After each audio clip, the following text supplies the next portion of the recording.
ছিল বলো? কেউ ছিল না, সমস্ত কাজ আমি একাই করতাম। এবার তুমি খুশি তো? নাটক নাটক করছে, নাটক।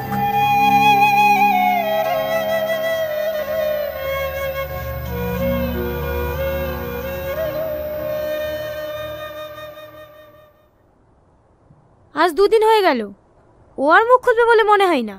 যা এভিডেন্স আছে সেগুলো নিয়েই কাল কোর্টে চালান করে দাও। ঠিক আছে ম্যাডাম। ম্যাডাম আবারও স্ক্যাম।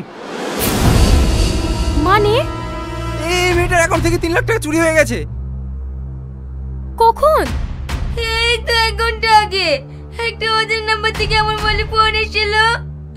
আমার অ্যাকাউন্টে 3 লাখ টাকা ছিল, সব কেড়ে নিয়েছে। টনি তো লকাপি, তাহলে স্ক্যাম করলো কি? শাহিন, অ্যাকাউন্ট ডিটেইলস চেক করো তো। হ্যাঁ ম্যাডাম, আপনার অ্যাকাউন্ট নাম্বারটা বলুন। এই দেখেন, এইখানে লেখা আছে।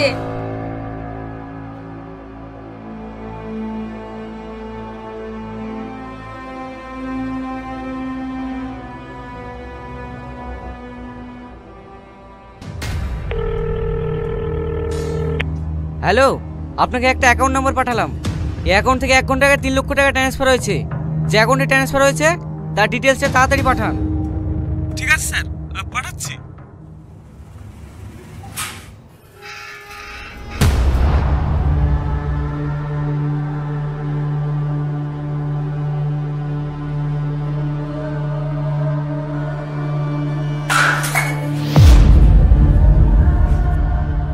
Madam, Tony. কি হয়েছে টনির? ও হসপিটাল থেকে যে ওষুধগুলো দিয়েছিল সব একসাথে খেয়ে ফেলেছে। ও মনে আর বাঁচবে না।